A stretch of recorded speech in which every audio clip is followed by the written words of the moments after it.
welcome to our live coverage here on HIMSS TV of HIMSS AsiaPac19. I'm your host, Nicole Couture, and I'm thrilled you could join us. First up, we have our very first guest, Tojio Chayanuwat, who is the Senior Director of HIS and IMIT Services at TPP Healthcare International. Welcome. Thank you. Good to be here. It's great to have you with us. So I understand you spent about 14 years working in Canadian hospitals, that's my home country, and medical informatics organizations. Can you tell us a little bit about the difference between that in Canada and here in Thailand? Sure. There are actually quite a few similarities between Canadian healthcare system and Thailand healthcare system. For once, we do have a universal healthcare coverage here, and the government took a study from the Canadian model, in fact. We still have a lot to learn from the Canadian system in terms of the 5 healthcare principles. We took maybe 2 principles and applied to the setting here in Thailand. And some other similarities are such as the adoption of technologies. We're very fast and growing quickly here. We've still got lots of catch-up to do comparing to the technology adoption and the standardization of policy, regulations, and the information sharing in Canadian context. We can learn a lot, great deal, or not too much far behind. We got a lot of good technology providers that invest heavily here in Thailand. They are the same people who invest in Canada as well. So I think soon we'll catch up very quickly. Sounds like a good work in progress. Yes, busy. Yes, and when it comes to data privacy and information management, what challenges are you facing locally and on a global scale? This is a big elephant in the room. So with the recent GPDR from the Europe, it put impacts on Thailand because we rely, or I shouldn't use the word rely, but we invest heavily in medical tourism. And of course, tourists from the Europe have a lot of impacts on our revenue creation here. The laws on the GPDR put pressure on our government here in Thailand to catch up as well, like the technology adoption. So with the new privacy laws that have been regulated here, a lot of organizations are catching up into how they can sustain their information management, how they can sustain patient requests for their data, how they can sustain requests from, for example, from the embassies, from foreign countries. We are learning to cope with patient information protection. We're learning to better manage expectations from the patients. We are learning how we can come up to par with some other leading countries to ensure that we are still a destination. Together in the private and public hospital setting in Thailand, we're all trying to make a standardization platform so that we serve the world, not just the local people. No, and it's interesting you mentioned it as the elephant in the room because we've been talking a lot here at HIMSS AsiaPac19 about data. Haven't talked so much about data privacy, so it's good to hear that acknowledged. It's on everyone's top priority here in Thailand. Yeah, for sure. And in the world of informatics, what do you think 2020 holds? What kind of trends are you seeing? I think the key buzzwords, the keywords everyone's talking is the AI and cloud computing.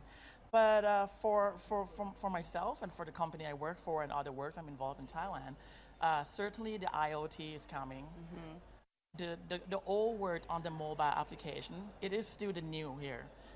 Patient service are becoming an on-demand. We're starting to see a trend where hospital leadership now understand the definition of on-demand service. We used to see those with entertainment, but now healthcare in Thailand is on demand. And that means in year 2020, we're going to continue to blast through the development and advancement of mobile application for patient needs, not only from clinical care perspective, but also from patient services, including patient financing system. We have a lot of multiple players in the country that serve the insurance policies here. We have public and private policy, and they can be very cumbersome altogether. So mobile application and IoT, patient portal are still the new here in Thailand, and I don't think we're going to get away with the forever continuing development of technology advancement. We're going to continue to develop and always innovate here. For sure, and I like this idea of on-demand. Have we seen the Netflix of healthcare here in Thailand yet?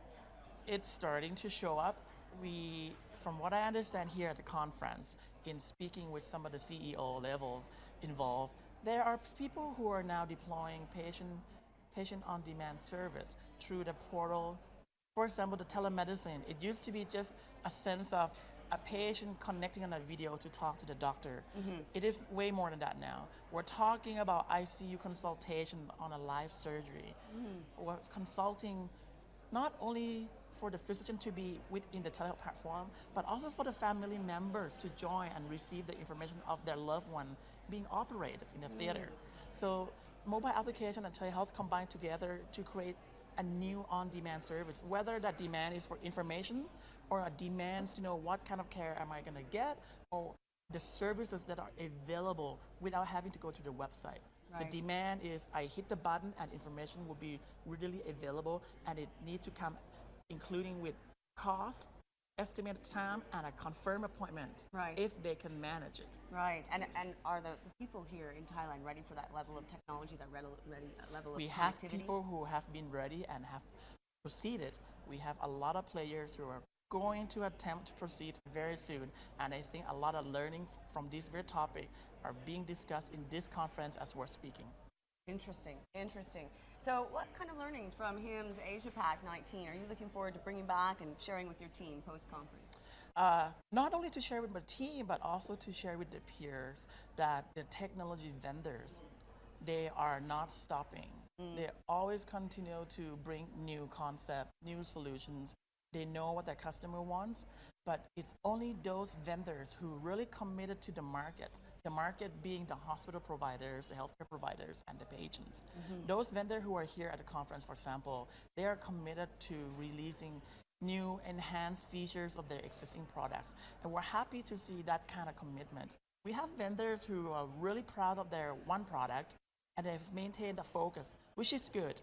But the word is coming into a small place, the integration needs to take place, and when they develop their current product and enhance it to enable to receive the integration, the connectivity, not only from the software perspective, but from data sharing perspective, from service expectation perspective.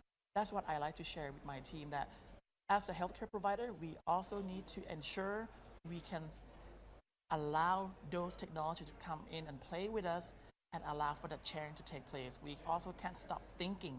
We have to allow for policy and rules to allow for the vendors to work with us seamlessly. We have to keep pushing with the government, and I would ask all my peers, both in Thailand and in other countries, to work with their local governments so that one day maybe we'll have all the governments talking together about a shared common interest in the age of IoT, patient portal, telemedicine, e-health, and all of these new key buzzwords that are coming up. We need to talk. Fantastic. This has been so interesting, Tojo. Thank you so much for joining us. Thank you for having me. Great. We appreciate your time. Thank you so much. So obviously some pretty exciting developments here at HIMSS AsiaPac19. We've heard a lot about healthcare on demand and bringing together a number of different trends, which I think is probably the most exciting part of these few days together. So joining me next is Peter Faulkner, who is the CEO of Bendigo Health. Welcome, Peter. Thank you, Nicole. It's great to be here. Great to have you with Thank you. us.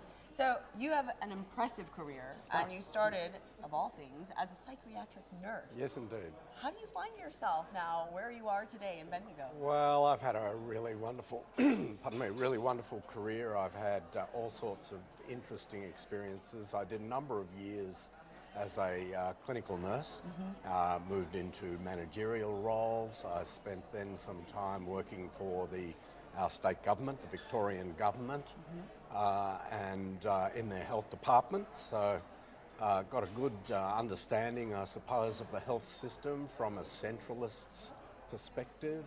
Then I spent 4 or 5 years working for the Minister for Health in Victoria, which gave me another perspective on the business, and then just sort of found myself moving into hospital management type roles, both in Australia and a brief time overseas. Amazing. Yeah. So there must have been a lot of change in how hospitals are managed over the last decade or two. Tell us a little bit about that. Yes, look, there's been an enormous amount of change. One of the biggest changes, I think, is the system adapting to increased demand. The demand that we see in our hospital and across our jurisdiction is quite substantial and almost remarkable. Really related to many of the things we've heard about over the last day and a half around ageing population, the comorbidities that our communities are encountering, the just community morbidity generally. And some changes, I guess, in sort of funding streams and the way services are delivered. So demand is one of the big factors that I think the system is learning to deal with. Of course, there's been an enormous change in technology, both in kind of medical technology, but just kind of digitalisation of health generally has been a substantial change. And so I think being able to adapt to those sorts of changes, help our clinicians adapt to those changes is a sort of key challenge to the system generally. Right. And is that different in Australia than what you've seen abroad? I think it's pretty consistent and constant everywhere. I think the levels of investment that various jurisdictions are able to make kind of, I guess, determine the rate of change that's taking place and that we're exposed to. And there are some different demographics, obviously, in different jurisdictions. But from our point of view in Bendigo, we're really fortunate in that we moved into a brand new hospital 2.5 years ago. So we've got a highly digitally enabled environment, and the challenge for us really is to leverage that and to, because there are all sorts of wonderful things we can do, right. But, you know, picking the right things to do, the things that are going to add value, things that are going to make change. And I guess one of the other features in the hospital system that's changed dramatically is the consumer expectations and the consumer literacy, the ability for people to access health information on their smartphones and so forth is a key dynamic that's changed the environment dramatically, I think.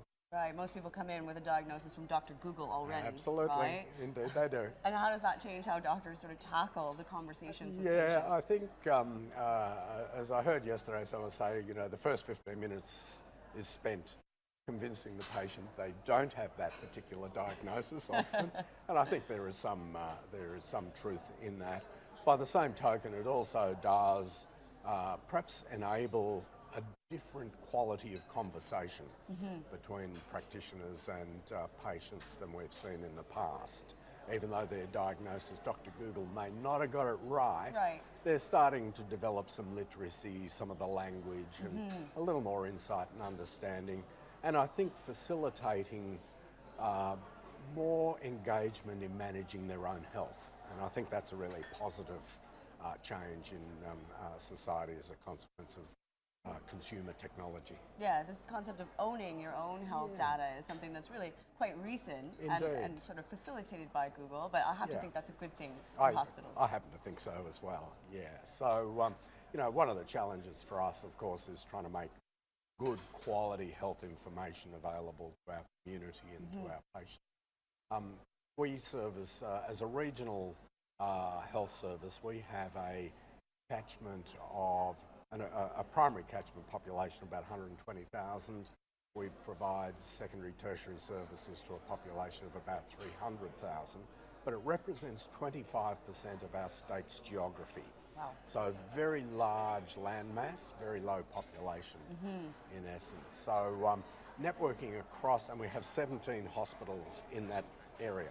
So networking those across is one of the changes in the system, which is really important. And we've got a really sophisticated and well-developed ICT infrastructure across the region. So we've got the opportunity to do things at an area and population level that not every standalone hospital has. So that's exciting for us. For sure. Yeah.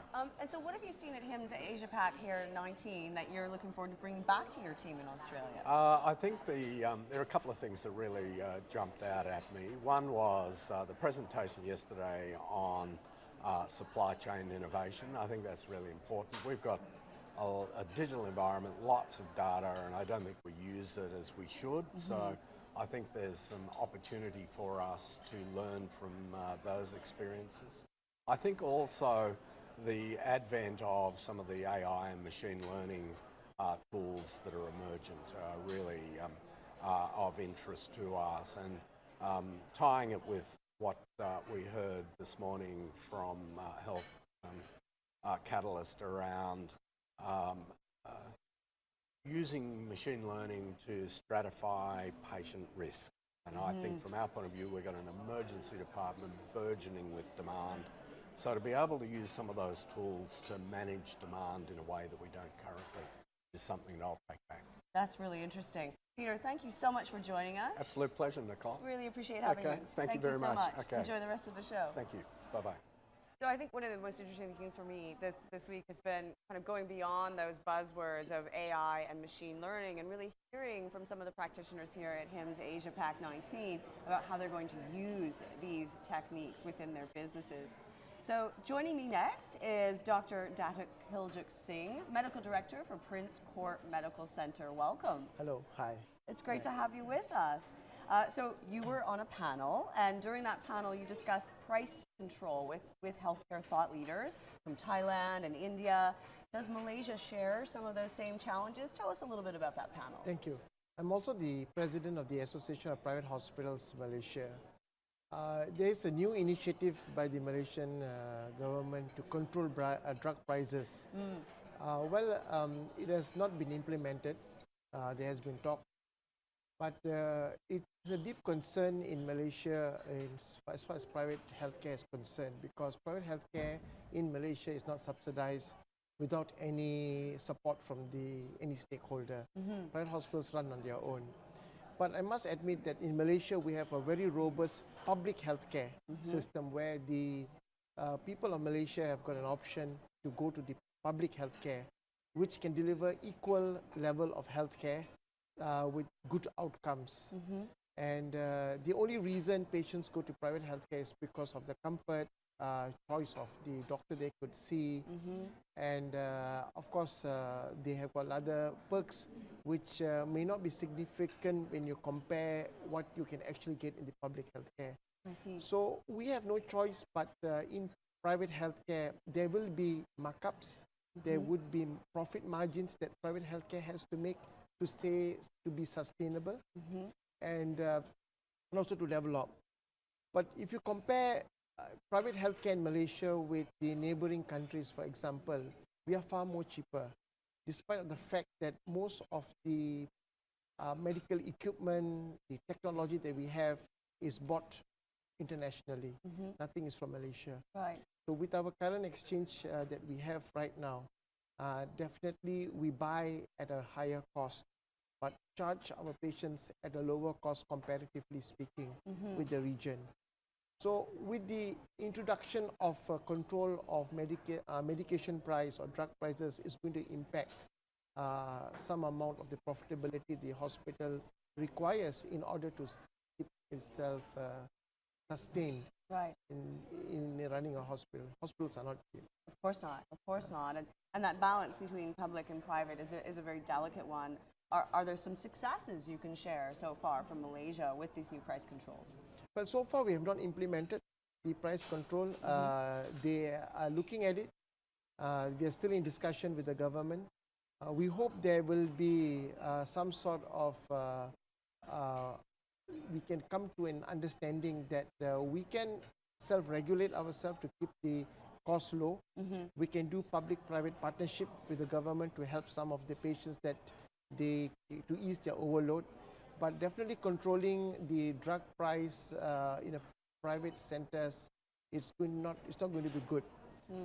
There are going to be a lot of problems in getting newer drugs. The pharma companies will be reluctant in bringing in high-level quality medication, which actually makes a huge difference, especially if you're doing medical tourism.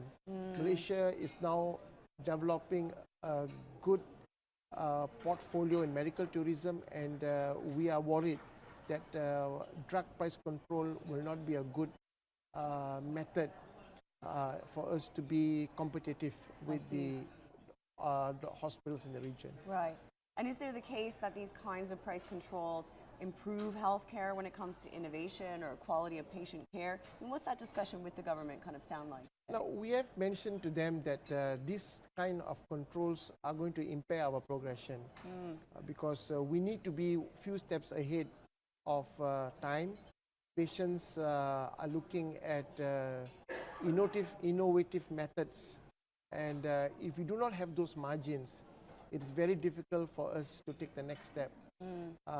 We don't see the total patient bill getting cheaper because the hospitals will have to find another way in order to make the cost that goes into seeing a particular patient. It's the same in public sector, because public sector also there is a cost, but in Malaysia it's fully paid by the government.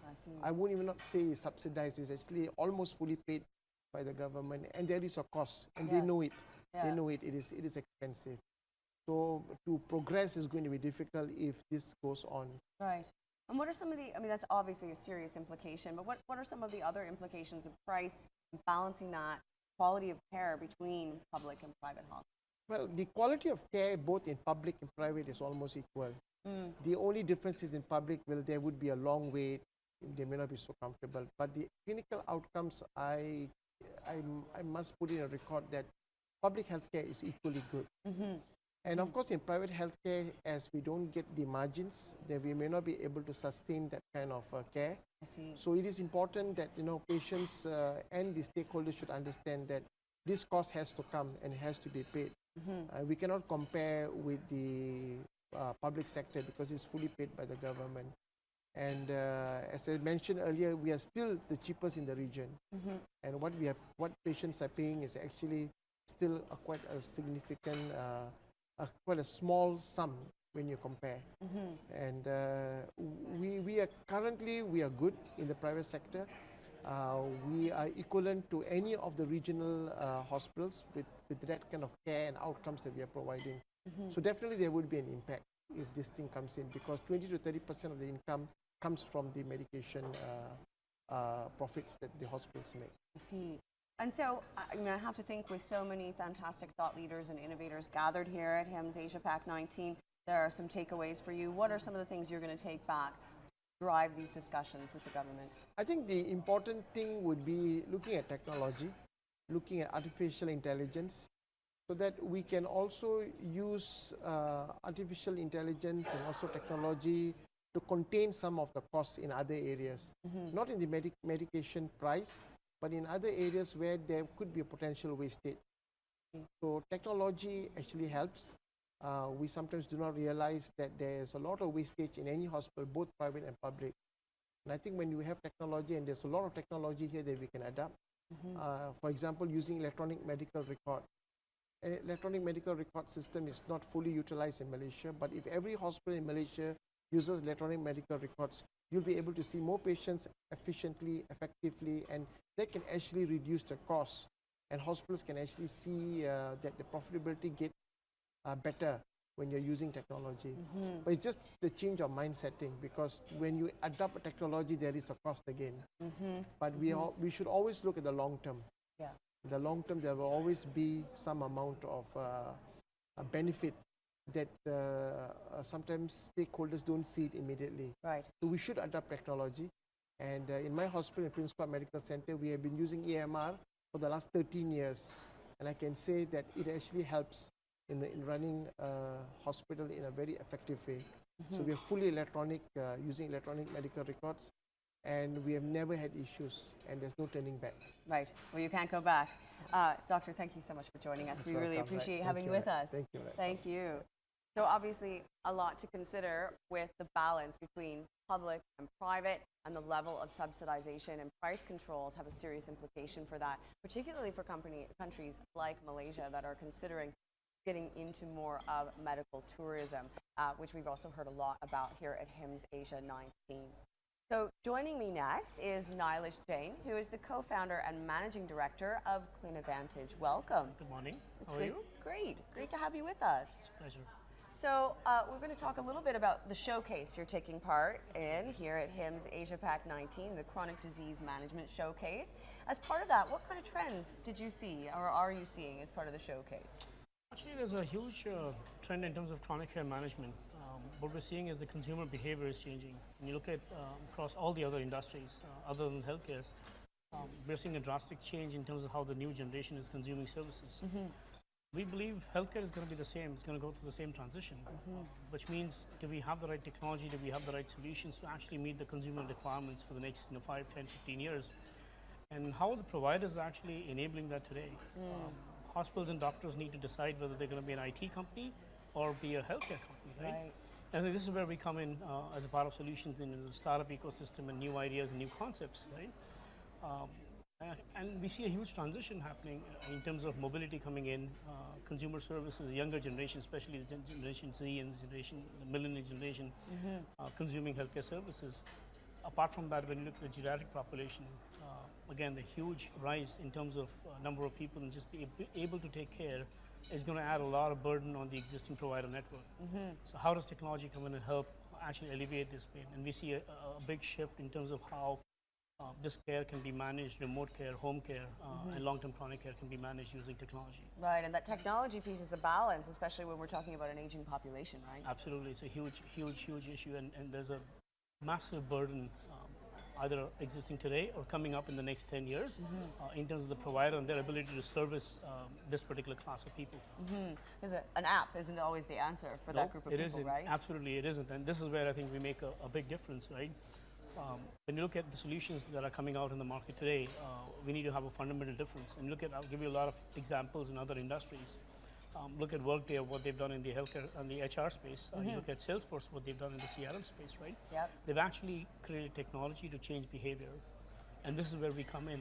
At ClinVantage, we've created technology that will help change behavior both from a provider perspective and from a consumer perspective. I see. So we have a full stack solution that actually helps a provider to really focus away from building their own tech to actually focusing on patient outcomes and looking at long-term care. I see. So you kind of do the technology side and Yes. let the providers work on the healthcare side. Absolutely. Is that really how the role that ClinVantage plays in chronic disease management? Yes. So we have created a full stack solution, which is very different from a typical IT solution. We go into a provider and tell them, you don't need to worry about technology. We've created from a consumer app to connected devices to an entire HIS, EMR, PMR, OT. So name it. In terms of technology solution that a small hospital or a single doctor would need to a large hospital as big as 1,000 beds. So we've actually deployed solutions with a single doctor practice to a 500-bed hospital across 6 countries today. So we are not seeing the challenges and the variability that was coming up earlier because of the technology limitations. We're actually seeing a huge adoption in terms of the technology that we built. Fantastic. And now that you're seeing that adoption, what kind of outcomes are you starting to see? Oh, it's fantastic. Yeah. We're actually seeing a transition in terms of behavior, both from the provider, the doctor, and the hospitals, as well as the consumer. One of the big challenges that we saw is how do we actually retain patients or patient engagement and patient outcomes. Long-term chronic care solutions actually help hospitals retain that patient from an episode to a lifetime value. Amazing. Right? Now, it's not just commercial implication, but also patient outcomes and patient satisfaction. And we've seen a huge impact because of technology coming into the space. Everybody is well versed with smartphones. I don't use even today. We have got a single app that actually caters to health requirements. We've got a lot of fitness apps. We've got a lot of other applications, but we don't see a healthcare application. Right. And this is the work that we're doing as transformational piece, both in chronic care and in solutions. So if you look at devices, Apple Watch has come out with heart rate and a lot of monitoring. We see a huge shift. And there are 3 primary things that we're seeing. One is value-based care. So we're looking at solutions, how ClinVantage can bring in value-based care for the provider network. The second part is data collection. More and more data is getting thrown at the doctors, at the hospitals, and the providers, but their ability to assess and process the data is very limited, right? And the third part is really how do we actually create access to this care, right? We're solving all these 3 equations with a single platform and a single solution. And how did all that start? These innovations you're doing at ClinVantage, how did that start? Oh, it's a fun story. Yeah? So the three founders, Dr. Abhay Chopra, myself, and Dinesh Samudra, all of us bring in deep domain expertise in healthcare, and I founded 2 companies prior to this. When we looked at healthcare, we couldn't find a solution that actually looks at a full stack that caters to the hospital's needs as well as the consumer's needs. So when we started building solution, we started on let's start building a small HIS, and we quickly realized that's not the way we want to go forward, right? And then we looked at the complete full stack solution, but we bring in the connected devices, we bring in consumer app, we bring in HIS, and we bring all the way down to AI and ML. So we're actually looking at creating a healthcare platform and ecosystem. World Economic Forum did a white paper on us, distinguishing us as compared to other players, large players in this industry, of how we're actually solving the problem in a much different way. Right. So what we want to be is a platform as a service where we can bring in researchers, we can bring in advanced hospitals to create clinical protocols, and how do we transition that from some of the leading hospitals to tier 2 and tier 3 countries, right? Developing nations, because that's where value for money is, and that's where a lot of cost savings will come in. And we've got a lot of examples where we've seen started to do that. I love that, like the Salesforce of healthcare. Absolutely. Fantastic. So obviously you're well on your way, but innovation-wise, what do you think the next 5 years look like in the medical IT space, and what do they look like for Oh, Canada? it's going to be very disruptive. It's going to be amazing, We see right? this at the conference at HIMSS today, right? You look at the technology that's coming out from a consumer perspective. You look at the technology that's coming out from a primary healthcare center. The way we see primary healthcare centers is going to completely transform in the next 5 years, right? Think of Starbucks. The experience that you get is very unified. Or think of any other branded store, right? Yeah. We've not yet seen that come into healthcare. Now just imagine if you look at branded primary healthcare centers can come out with really advanced diagnostic devices, right? Advanced devices that can do a lot of primary analytics right there in the primary healthcare center itself. You actually save a lot of trips for the patients, you save a lot of time for the doctor. And we're seeing that transition happen from a primary healthcare center. We're also going to see a shift happen from the secondary and tertiary center. Instead of being capital intensive, there'll be less capital intensive. And primary healthcare center is going to take on a lot more role in terms of early diagnostics. So we see that shift happening. The challenge is the technology there for the providers and primary healthcare centers and consumers to be able to leverage this? The answer is it's getting there, right? And this is, I think, where we make a difference. Well, an exciting time for sure. Nilesh, thank you so much for joining us. Such a pleasure. Thank you for your time. Appreciate having you on the show. Wow, an exciting time. Definitely think I just met with the Salesforce of healthcare IT. Pretty exciting stuff here at HIMSS AsiaPac19. So next we're joined by Akash Ganju, MD, CEO of SAS Health. Welcome. Thank you, Nicole. It's great to have you with us. It's wonderful to be here. So how has the show been going for you so far? It's fantastic. I just got here early this morning, but it's very exciting. The panels are very exciting. I'm very excited about showcasing our work on South Health later in the afternoon. I'm just delighted to be here. Fantastic. And you guys are taking part in the Personal Health and Wellness Showcase. That's true. What's going to stand out for you as part of that showcase here at HIMSS AsiaPac19? Well, I think if you think about it, Nicole, half of humanity is literally joining the mobile internet for the first time, and we think it creates immense opportunities to reach out to these health consumers. Most of these consumers are from underserved segments, low to middle income segments from around the world. This is the first time they have access to the mobile internet. So we think that it's a great opportunity to bring these consumers to the table, make them participant in the healthcare discussions, and really put the power in their hands and make them part of the decision-making process. That's what we are doing at South Health, and that's what I'll be sharing in the afternoon as well. Fantastic. And what kind of trends are you seeing in India these days when it comes to personal health? It is so exciting to be in India right now, and just, the mobile internet is really the fastest technology in the history of mankind to go ubiquitous. Everybody has a mobile phone right now, and whether you live in a high-rise in Singapore or a slum in Jakarta, Johannesburg, consumers are used to autonomy and choice on their phones. They're used to making decisions on their own right now. And there's no reason why we would expect health consumers to behave any differently. What we're seeing in India is that just the power of this mobile internet in the hands of these users is shifting the trends and the expectations and the aspirations that consumers have from their healthcare journey. They expect more autonomy, and they expect more choices, and they expect their curiosity to be answered by the mobile phone. It's a great opportunity. I think if we can put the power in their hands, we can make them meaningful partners in the discussion around the entire healthcare process. It feels, though, that this sort of drive for personal choice is coming late in healthcare. We've had these mobile phones in our pockets for a while now. Why do you think that is? I think it takes a little time to really understand the user journey. The consumer's journey is also not static. It has been evolving very rapidly.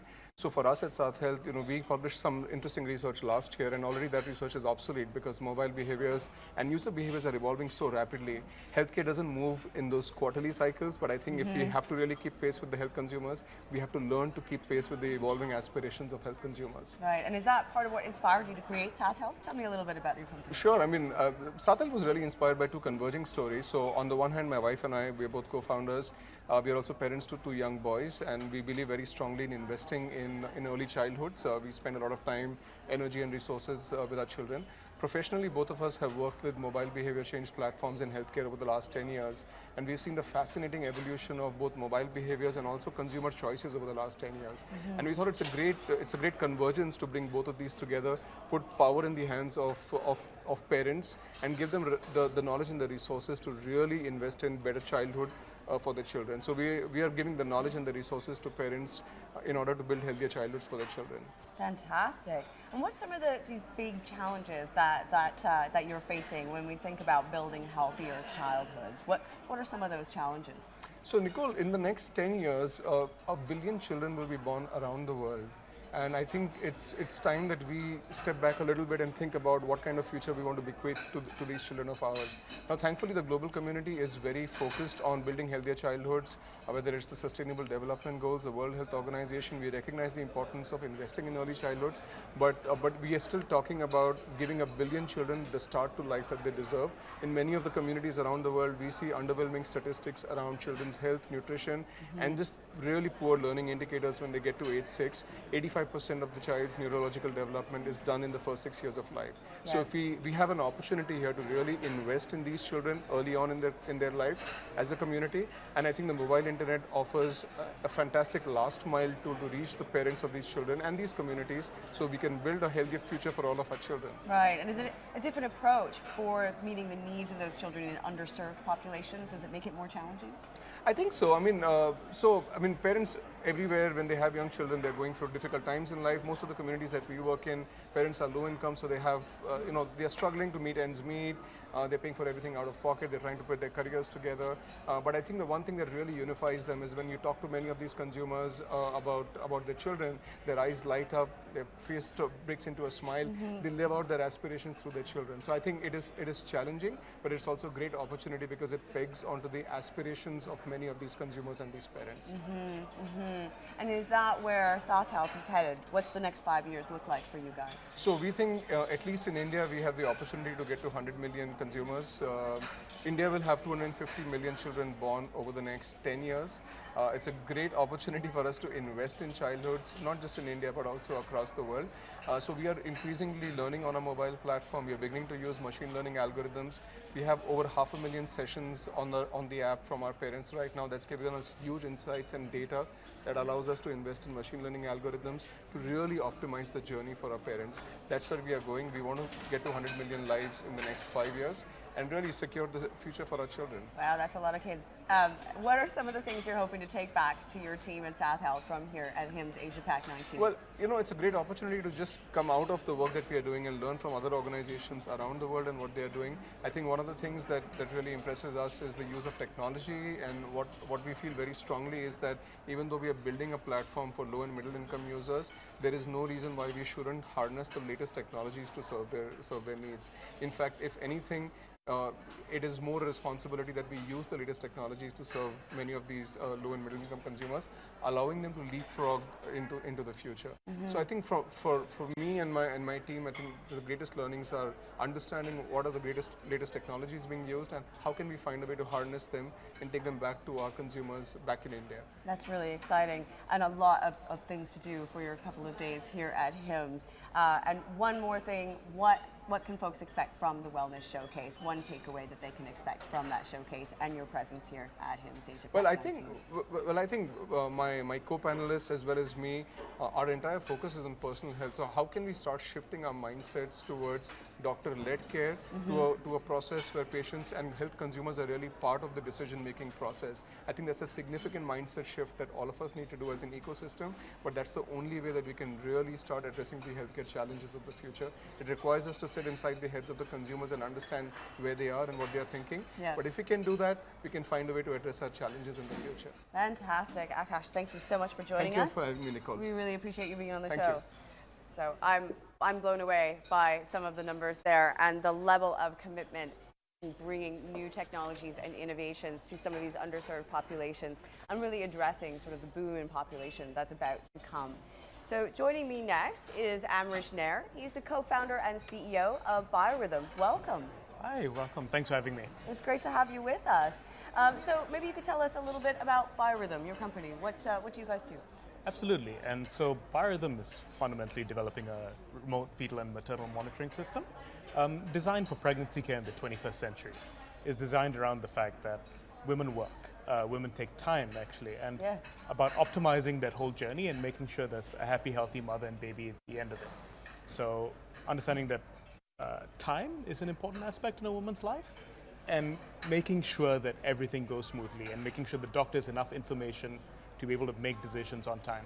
So that's why bringing the care from in hospital to out of hospital empowers the woman and allows doctors to make better decisions. Amazing. And tell us a little bit about what you're going to be demoing at the H2.0 showcase here at the conference. So what Biorhythm does is we build sensors, mobile applications, clinician front ends, and what we're going to be demonstrating is actually a woman on stage wearing our device, and how easy that is and how safe that is for someone to actually be doing fetal monitoring at home. And I think that's an important concept to bring home. Yeah. It's comfort, and it's remove that perception that monitoring needs to be done in the hospital. Right. And that's what we're going to be demonstrating on stage. Well, that's really exciting. That takes away all of the time off of work that a woman would need. It really puts time back into this very precious 9-month period that she has to go through, right? Absolutely, and it's a commitment for the woman, it's a commitment for the family, Yeah. and it's about how we can deliver as much information safely from the home to the hospital, and how that some of that information can be used to feed back into the woman's life. You know, can we do blood pressure that woman can then adjust her diet, her lifestyle, fetal monitoring where doctors can make decisions. So exactly, it empowers the woman in a pregnancy journey. Yeah, it takes the fear out of, I mean, some people don't really like hospitals, right? And having to go there every other week has got to be a bit of a drag. Absolutely, and in some of these jurisdictions, you know, in some of these geographies, women have to travel. Yeah. Some countries are smaller than others, but still, it's a time commitment that can be saved. Doctors can go back to doing what they do best, which is taking care of their patients. Absolutely. So Biorhythm started as a spin-off from Nanyang Technological University in Singapore in late 2015. Tell us a little bit more about the origins of the company. So we were working with a big MNC on mobile health monitoring, and we really wanted a use case where good social cause, you know, there's a business unit, a business case to be built out of this. And finally, where our technology had some role to play. It was the secret sauce. Right. And so we were the data processing research team out of NTU, and we figured we could really look at biological signals and treat them well, denoise them, get good characteristics out of them.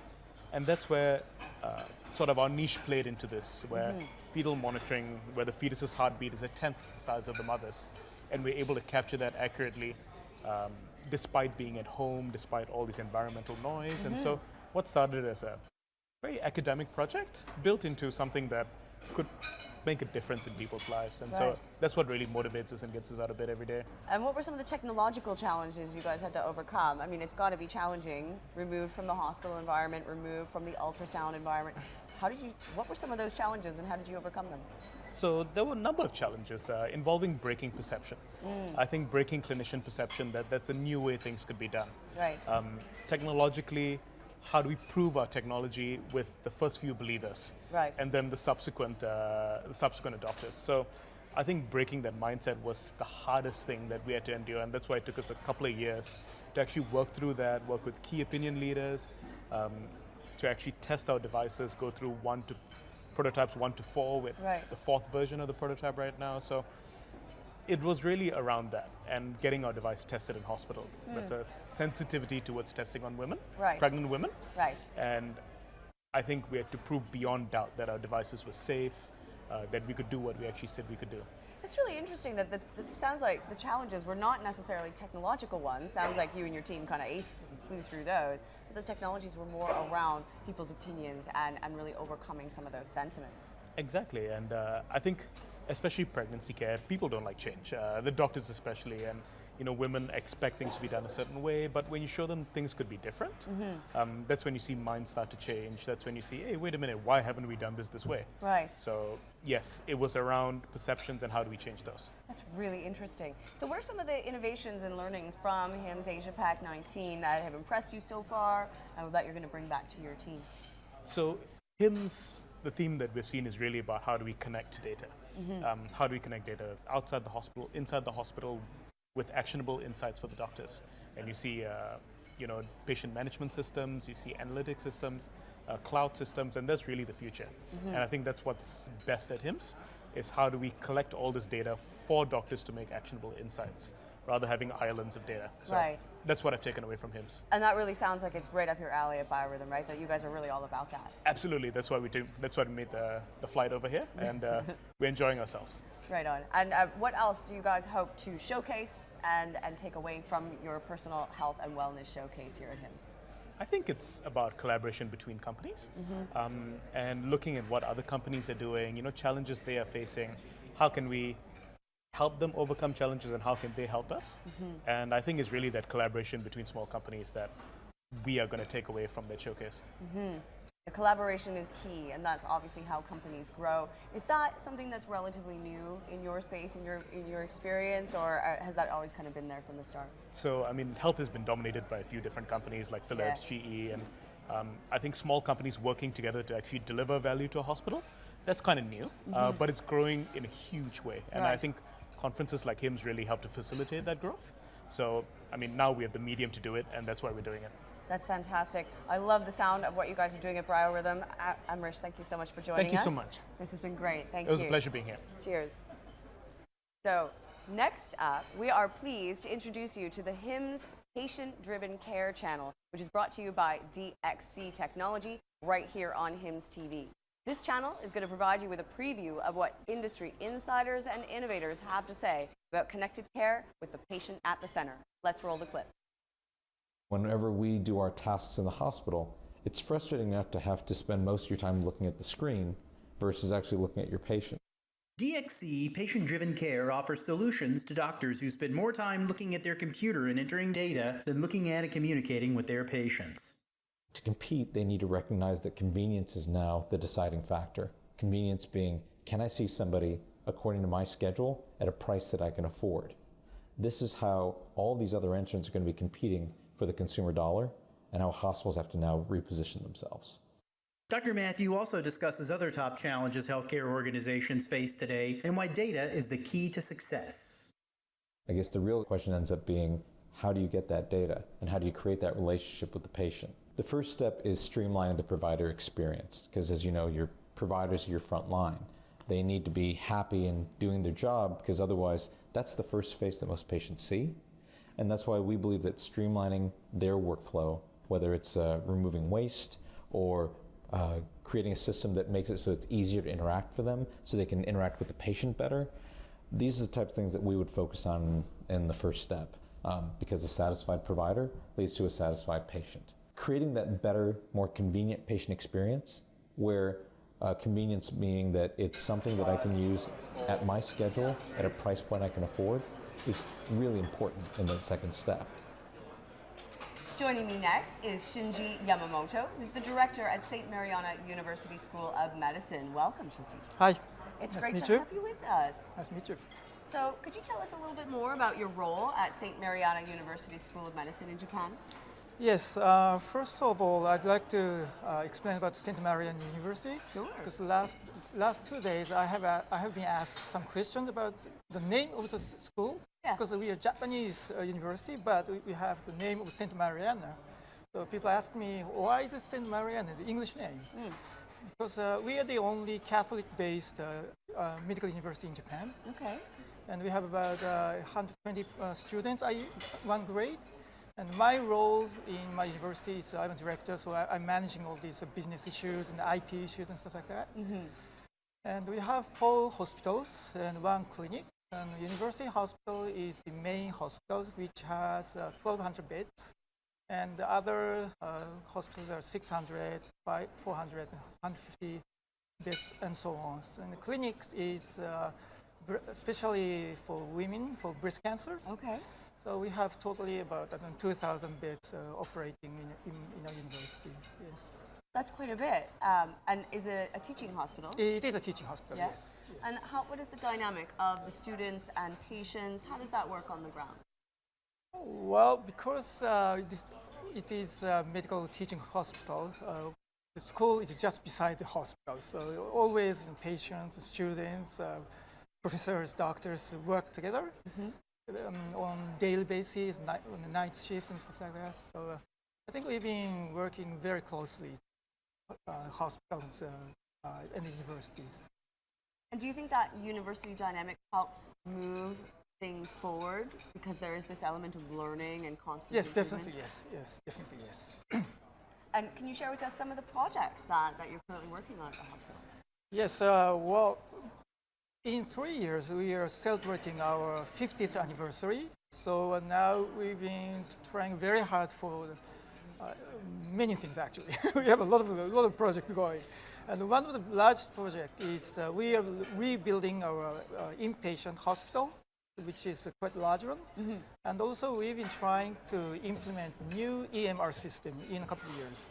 And I have been talking with Bundang Hospital in Korea, which has been 2 times winner of HIMSS level 7, which is very good. Yes. So we haven't decided we will implement that system yet, but we've been closely working with Bundang hospitals. And I've been talking with Dr. Huang, who had received 2 awards last night, and it's been going very well, yes. And how big is that challenge of moving to electronic medical records? Oh, actually, we do have EMR already. It's been there for almost 20 years. So we are very accustomed to EMR, but our EMR system is very Japanese style one. And EMR system in Bundang Hospital is much more advanced. I see. Very advanced. I see. And we'd love to take that concept and the operation system into our university, into our hospital. That's our purpose. I see. Yeah. And what are some of the other projects that you're working on at the university these days? Good question. Well, it's been 3 years since I came to this university. I've been working for a consulting firm, accounting firm, and IT company and stuff like that. So I'm rather new to this university and healthcare environment. And when I came to this university, I was kind of shocked because everything was paper, Very shocking. very manual, right? Yes. So for the last couple of years, I've been trying to reduce all these papers and paperwork and implement all the very systematic way of operation stuff. It's very challenging because people do not like to change the way they are, right? Well, often we see that there's this sort of challenge when you're trying to change, but the initial process to change, to go from paper to digital, takes time. It takes work. Yeah. Is that where the resistance is coming, and how do you overcome that? Good question. Well, resistance is very, very tough. They're still there. Yeah. But the only way to change it is just, well, my belief is just do it and, well, make a small change. It's very difficult to make large change or big change from the beginning because larger change means larger resistance. So I've been trying to do small changes, step by step, and people understand the use of the digital tools and digital way of doing things, and they slowly accept it. So the strategy is go slow but go steady. Right, right. And make those incremental changes, those small changes, yes, right. so they add up to something much larger. Before they notice it. Yes, yes. Most important that they don't notice you're making changes. So what are some of the innovations you've seen here at HIMSS AsiaPac19 that have really excited you?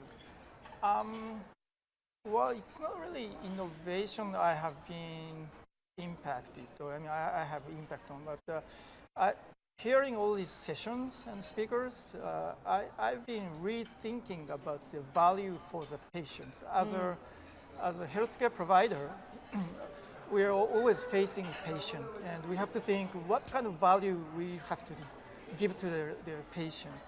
But patient's value really varies. Of course, the ultimate goal is to give them cure, or make them better. Make them better. Yeah. But well, maybe this is very typical for Japanese, but we are national insurance. We have national insurance, so we don't really care. But people don't care really about the cost.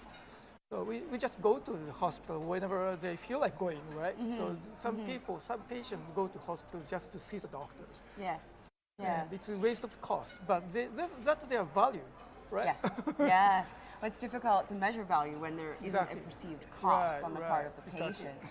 But I do know that in Japan, of course, there's this very specific challenge of an aging population. It is. Have you seen or heard of any sort of tactics or techniques here at HIMSS AsiaPac19 that you're going to take back to start to tackle that? Well, that's a good question too. Well, like I said before, I think we just have to take step-by-step approach. So we give them, we've been trying to utilize digital tools, digital measurement to specify or exemplify the data-driven, treatment and stuff.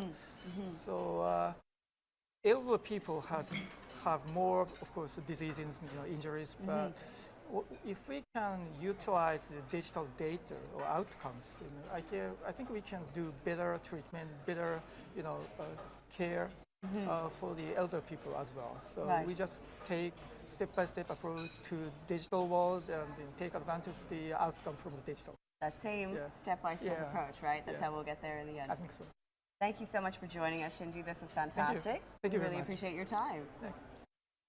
So really interesting to hear some of the tactics and techniques that are going on, particularly in places like Japan, and of course, especially interesting to hear about it in terms of a university hospital. So joining me next, Mohid Hanif, welcome. Welcome. He's the Director of Health Technology at Logix Labs, so glad you could join us. Yeah, thank you very much. So tell us more about the Jebit teleradiology diagnostic software that you're going to be demoing here at the H2.0 showcase at the conference. Tomorrow. Okay, basically, Jebit is just the algorithm combined with artificial intelligence and big data. So the output of this algorithm is able to learn, remember, understand, and make decisions by itself. So we backtrack what the problem actually we want to solve. As we know, by statistics, the amount of radiologists for the past 20 years is a bit stagnant. But the amount of the patient that need high intention medical care, especially in medical imaging, is keep increasing year by year. Right. Yes. So by this technology, what if we can make this technology augment the doctor's intelligence, especially in district hospital and the third world country? Right. Okay. So right now, Jebit right now, it's able to learn, remember, understand, make decision by I said just now. So right now, it's already detect for bone fracture in pediatric cases. Okay, in pediatric cases, we able to detect where's the location of the fracture. We augment the intelligence of the doctors, where is how to give the treatment for the patient, and by that, we'll augment the doctor's intelligence also by putting some input of the latest medical journal for the support for the treatment of the diagnosis. Interesting. Yeah. Interesting. So you're not replacing the doctors or the no. lab techs, No. right? What you're doing is augmenting what they have at their disposal. Exactly. Does it allow them to work faster and more accurately? Exactly, yes. Because our aim is we not want to replace the doctors, but we want to augment the doctors in the district hospital. That's our aim. All right. Right. It's a better solution than going out to find more lab techs or more doctors, right? Exactly. Yeah. Yeah. And what are some of the current projects that you have in development at Logix Lab? Okay. In Logix Lab, we have developing two current products. The first product, we call it Aisha, Artificial Intelligence Syringe Assistant. This artificial syringe assistant will help the physician to do blood taking, especially in obese patient, pediatric patient, cancer patient, and ESRF. So by this technology, by merging artificial intelligence and the doctors, will pinpoint where is the difficult vein, and then the doctors can do the needle injection just by one time. Really? Yeah. Really? Yeah. I'm sure this comes as very good news to people who don't like getting needles. Yes, exactly. And the second product, we talk about the second product. It's all about, we call it Katya. It's using the technology by cryoanesthesia. So what if we can make every patient come to the hospital when they do needle injection and become painless? It's painless. Really? So it will reduce the trauma for the patient, and then it will reduce the emotional trauma for the mother, especially for pediatric pediatric patients. And how do you go about tackling these very human problems, these human challenges of fear of needles or not being able to find a vein? How do you teach the AI what it needs to know? Okay. For the first, we come with the Aisha, the first product. Yes. Okay. The first product, by using imaging analytics, we can pinpoint where is the difficult vein. Because it's just, as we know, AI is very good with pictures. So we train the AI with okay, if this is small vein, you need to poke over this side. If it is small, it's the big vein, you need to poke over that side.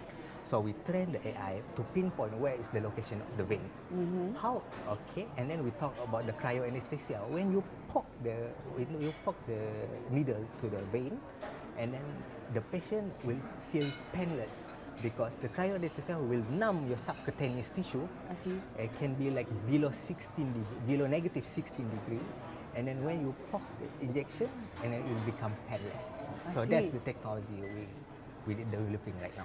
Amazing. What are some of the outcomes that you guys are seeing from this new technology? Okay, the outcome what we want to really improve is we don't want the patient come to the hospital have the feel of the needle injection. That is our aim. So and the second part, when the patient come to the hospital, the emotional trauma of the mother. I believe that you have a daughter, right, or your son. So what you feel when you see your daughter or son have been poked many times? It's very traumatic, right? So that's the problem we want to take out. Right. Yeah. Right. And where have you deployed this technology? We will deploy. Okay, we currently like developing on development right now. We engaging with one of the private entity in Malaysia. So we also working with Professor Zabidin. He's our investigator for the cryoanesthesia and Aisha. So maybe in 2 years, it will be first the clinical trial will run. Fantastic, fantastic. And what's been the reaction as you've shown this and talked about this here to some of the other delegates at HIMSS AsiaPac19? Okay, the reaction is very, very good. But what I hope is, with this HIMSS platform, we can show the world that startup unicorn, it exists in AsiaPac. So the startup unicorn not only exists in Silicon Valley, but it also exists in this country, especially in the AsiaPac. Yeah. Yeah. No, and I think there's a lot of times we don't necessarily give enough credit to AsiaPac for really driving some of this innovation. Exactly. But especially at this conference, we've heard some of the most amazing ideas. Yes, exactly.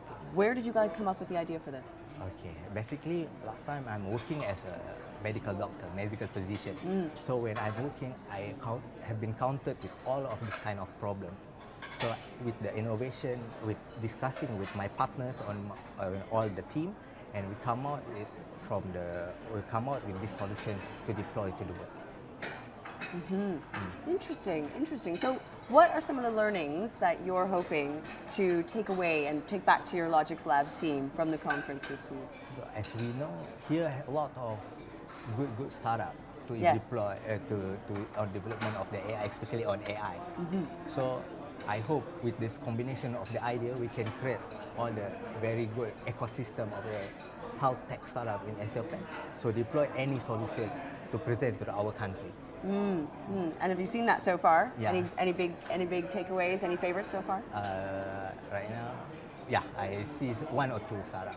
Tell us which ones are your favorites so far? Or maybe we have an NDA, so I see. Okay. All right. Okay. Well, what's the one thing that you hope everyone here at HIMSS 2019 takes away from your technology? So I hope when they saw our technology, maybe the venture capital or the angel investor will come to our country and see us, what actually happened in our country, especially in the AsiaPac.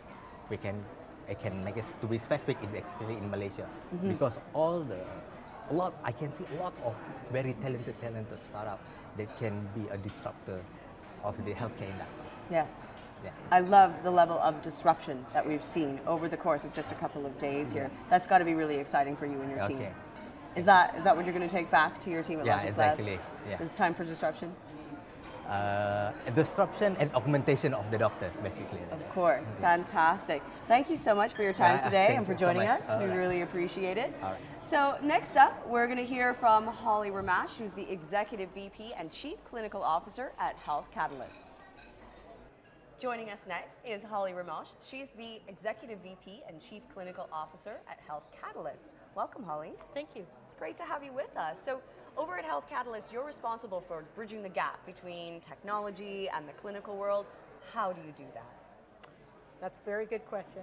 But first of all, I think it's just really important there are people like me in technology, because technology is not enough. I mean, you need to understand what you need to do, best practices, and you, most importantly, you need to understand how you would implement it or how it would bring value to the healthcare system.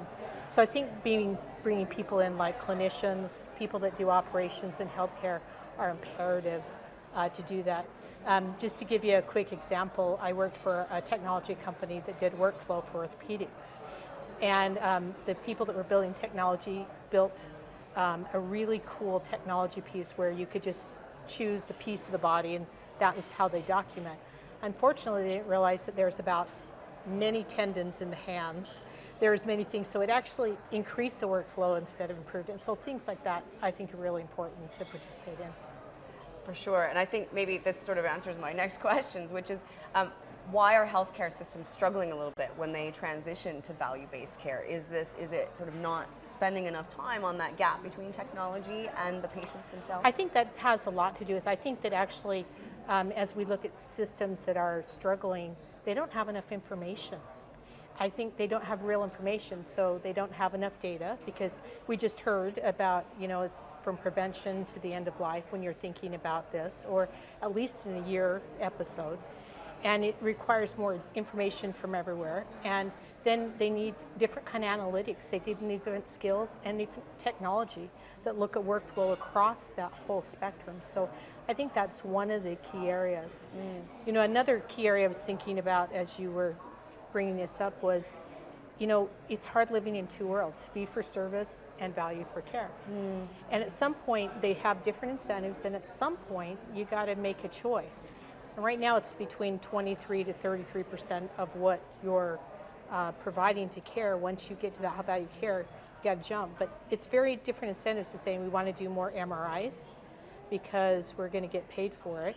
But on this hand, you actually want to do MRIs that are appropriate at the time you're doing it, and actually want to be more efficient and effective to improve those outcomes. So I think those two things, how do you invest in technology and analytics when you're living in both worlds? Right. It's really challenging. It's a really tough balance.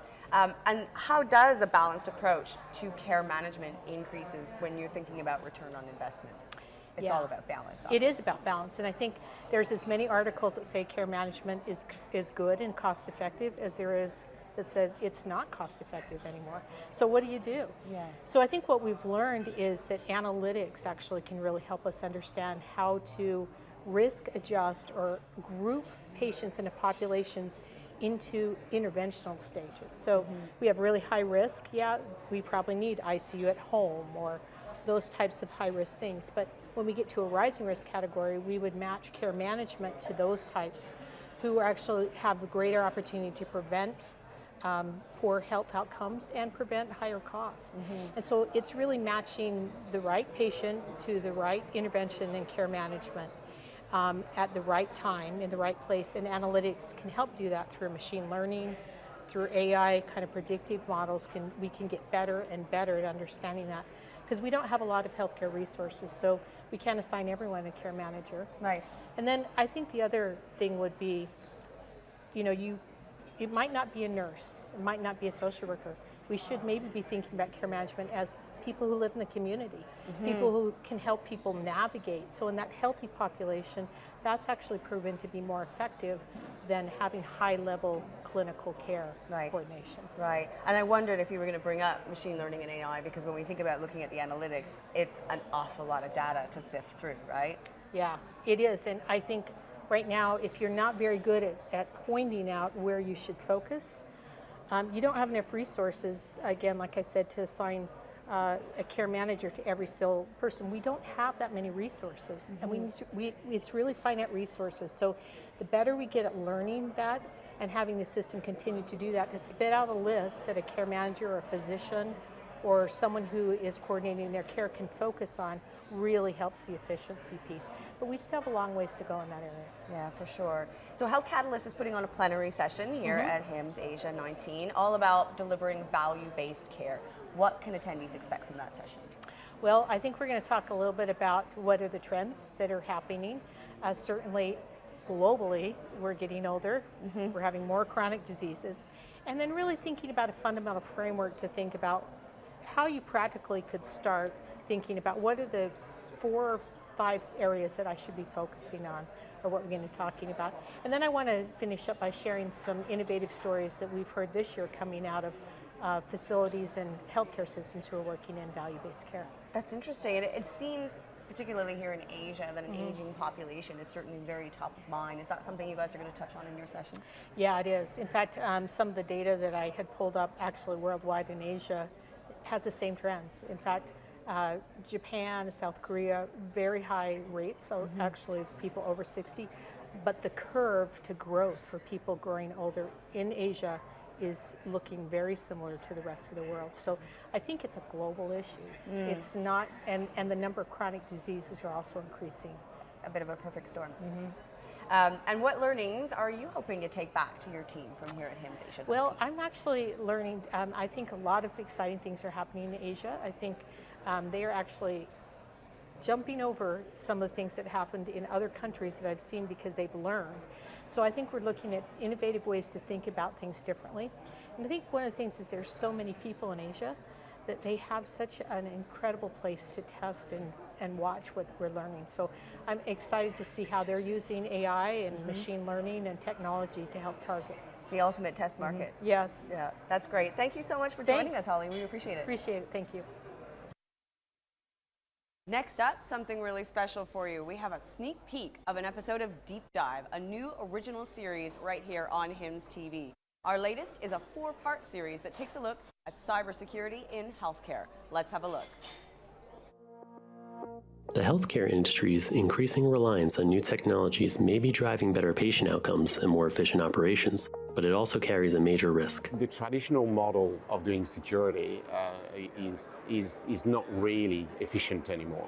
The high profile of ransomware breaches like WannaCry have painted cybersecurity attackers as opportunists looking to make a quick fortune. However, the biggest threats to healthcare organizations actually come from those with the resources and support to coordinate a devastating, sustained attack. Whether it's the nation state, the criminal enterprise, or the hacktivists, they're very sophisticated. Every electronic platform, fraud detection, things like that are something we'll have to deal with. 1 in 4 IT decision makers still feel that their organization's security spending is too low. Less than 20% of hospitals in the United States even have a single security person. It's insane to imagine that you can secure a network with all of your talent, but completely ignore the medical devices. Next up, something really special. We caught up with some of the HIMSS Future 50 award winners last night, right here at HIMSS AsiaPac19. Some pretty fantastic folks in this bunch. Let's roll the tape.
What solution made tonight's win possible? I think because of we are working with the public and private hospital, and we're working not only for the people in the central area, but we're working for the people in suburb area. It's just for the main thing that I think that we help the people for telemedicine by using the digital for helping them. How do you feel your solution is contributing to healthcare transformation across the region? Absolutely, yes. I think it can help all the people, all the region, not only in Thailand. And I believe that if they provide our infrastructure like Thailand do between the telemedicine between the Masot Hospital and Tha Songkran Hospital, they can help people all around the world, not only in the region. What solution made tonight's win possible? Basically, I think it's not just about the solution, it's more about a policy that we are trying to work on, that is the electronic medical record, a nationwide program to digitize the whole country.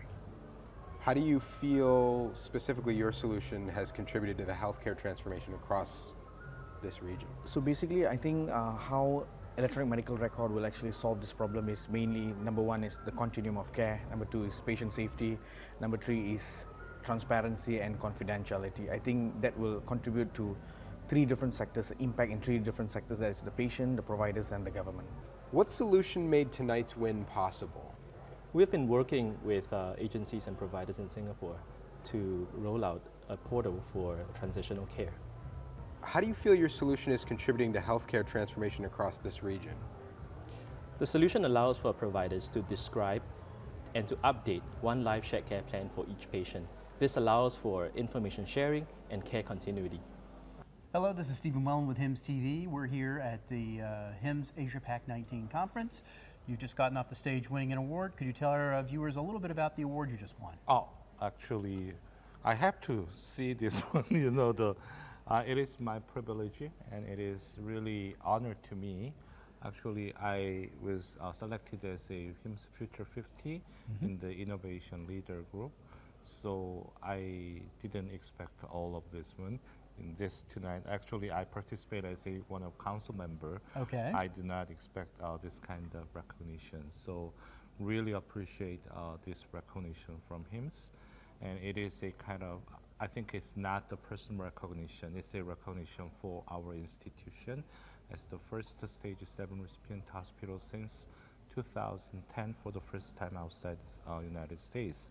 And so it's a kind of some meaning to helping the hospitals as some contributors to the HIMSS, the missions and visions in the Asia Pacific area. So anyways, really honor and a privilege to me. Yeah. Great, great. And how hard was it getting to stage 7? Tell us a little bit about the steps you had to take. Actually, in 2010, there is a few hospitals to know about the HIMSS analytics in Asia Pacific area. So we directly submitted evaluation to the HIMSS United States Analytics. So actually, we didn't expect we could reach the stage 7, but we needed kind of some subjective and fair validation of our homegrown solutions, and we need to talk about the directions in the future with the new technology for our EHR solution. But unexpectedly, we got the stage 7, and then it actually motivated all the hospital members to be devoted to the IT utilization in terms of the enablers for better quality of care within our institution. It's a kind of really good chance to move on to the more, nice the digital hospital in South Korea for the first time. Yeah. Great. And any advice to our viewers looking to make the leap to stage 7? What kind of work should they be prepared to do?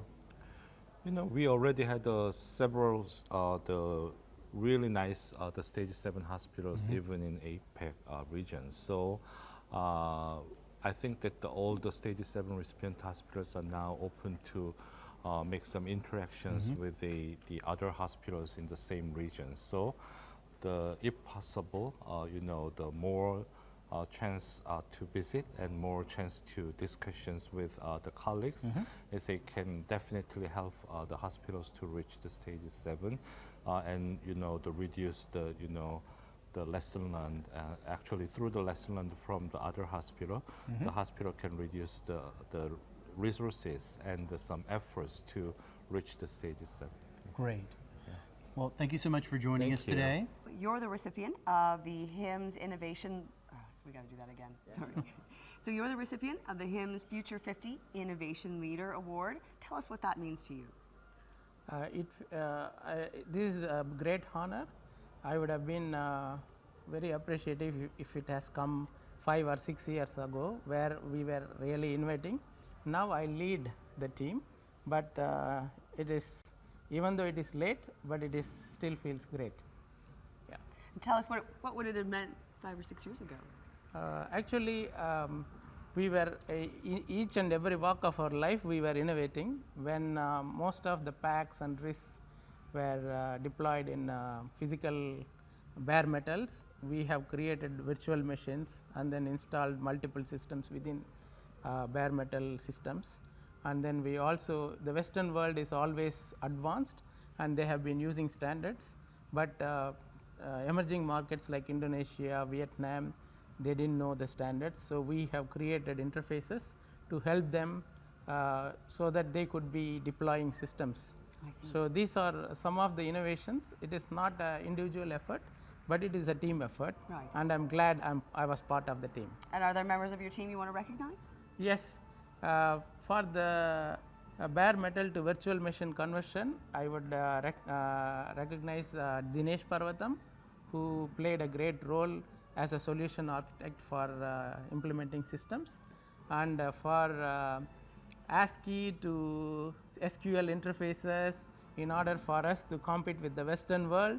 So Murali Ganesan, who is currently our IT professional services manager, he played a great part, and I was part of the team encouraging them, motivating them with the concepts.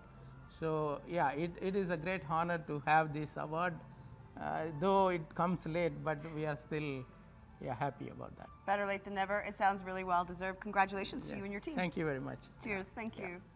We're here with HIMSS 50 clinical leader. Welcome. Congratulations. Thank you so much. Tell us a little bit about this award. It was a bit of a shock to me, actually. I work in an organisation. We are a small organisation. We have about 30 healthcare practitioners, allied health, chiro, physio and osteopaths. And so I think we're pretty lucky in the structure and the innovation that we've had available to us since the company's operation about 2002. We've invested very heavily in clinical leadership, quality and excellent outcomes for our patients. So as the business started to scale, we've invested heavily in digital strategies to allow us to scale rapidly. It's led to some quite cool stuff that we've done, really. And what's this award going to mean for you and your group going forward? It's fantastic. I think it gives us an amazing platform to leverage some of the tools and be able to maybe look for grants and funding to create even more tools to help our patients. Fantastic. Well, congratulations to you and your team, and thank you for joining us. Thank you very much. Cheers. Thank you. So we're here next with one of HIMSS Future 50 healthcare IT leaders. Congratulations. Thank you. What is this award going to mean for your hospital? Oh, this award can guarantee for our organizations and our goals. We focus on clinical excellence, operational excellence, and of course, service excellence. So our excellence, we always need the digital transformation.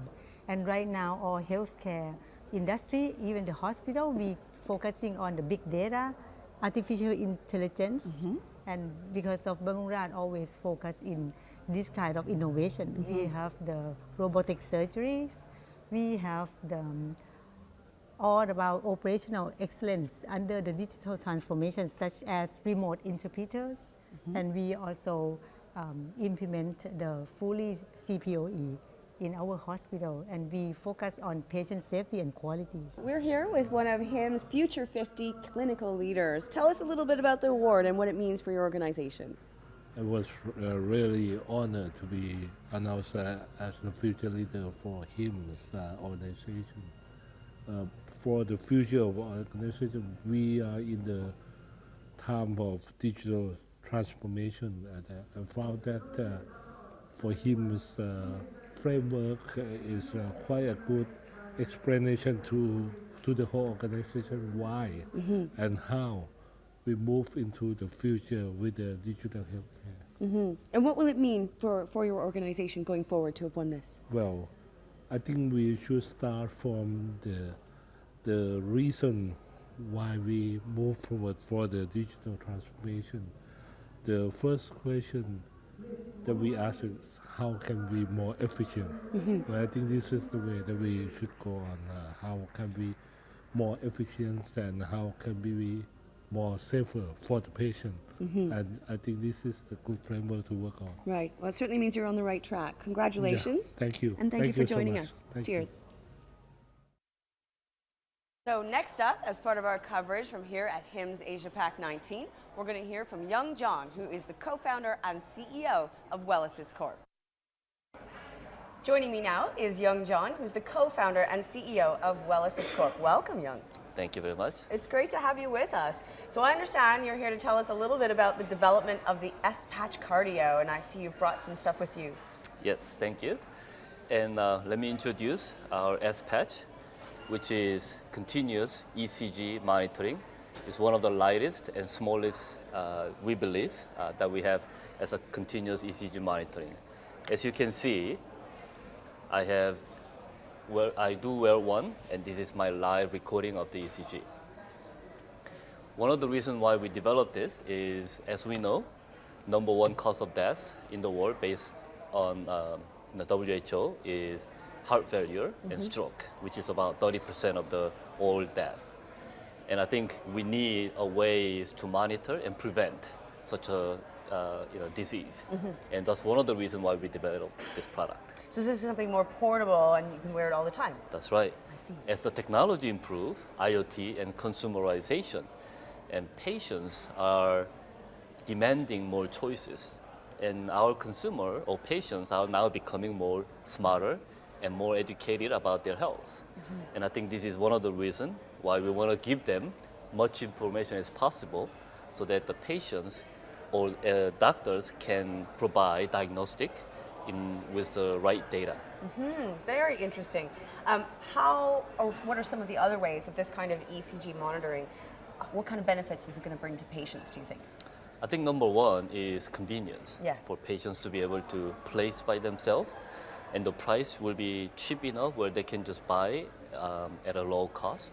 And I think accessibility and affordability is one of the two main issues on the healthcare today. And we're trying to attract or attack that two issues so that the patients can easily get one of these devices and test it at home so that the doctors can easily have access to that information. Right, and it's no longer just the realm of hospitals to have an ECG done. That's right. So we want to move outside of the hospital so that people can actually do this kind of diagnostic at home. I see. And what kind of challenges then do you face when you're working on a global scale and you're trying to introduce something that brings this technology out of the hospital? Is one of the largest, hardest things to overcome is the policy and regulation. We know that healthcare is very, very important one for everyone. At the same time, policymakers are trying to make sure that there is safety around it. There is no security around it. So that's one of the hardest things for us to tackle. But at the same time, we believe this is not about how we're going to treat the disease. It's about knowing more about your health so that the doctor can make better decisions. And so we believe this is one of the first steps to get into more telemedicine. I see. And so with that in mind, what does 2020 hold for WellAssist? I think 2020 will be a very exciting year for us because we'll be commercializing this in 2020. And we're also going to try to use this in the beginning inside the hospital, so we still get doctors to make sure that they're comfortable and they actually bless this technology, but really to move outside of the hospital. So at home, at nursing care, and even at fitness center, they can actually use this to screen and to understand more about their most important part of your body, which is your heart. Right, but start sort of in these kinds of facilities, in hospitals, then you can kind of transition it outside of them, right? That's true, and that's what we're aiming for 2020. I see, interesting. And what kind of learnings are you hoping to take back to your team from HIMSS AsiaPac19? I think HIMSS, I've been coming to HIMSS last 10 years, and HIMSS has provided, it's also changing, I believe. In the beginning was very much about hospital systems. Now it's changing a little bit to other technology that's enabling hospital to expand outside of their four walls. And I believe, coming to here, listening to more new technology, new companies who coming to here to really think about how do we do this from a healthcare provider point of view, from the patient point of view, from policy makers point of view, and from the government point of view. And so that's where I'm here to learn and take back to my team. Fantastic. Young, thank you so much for joining us. Thank you. Thank you for your Appreciate time. it. Thank you so much. Thank you. Wow, what an exciting morning of insights, innovation, and some of the most incredible thought leaders in healthcare today, right here at HIMSS AsiaPac19. We're really looking forward to what the rest of this show has in store for us. My name is Nicole Couture, and it's been my pleasure to be your host here on HIMSS TV today. There's plenty more to come, so please stay tuned, and thank you for watching.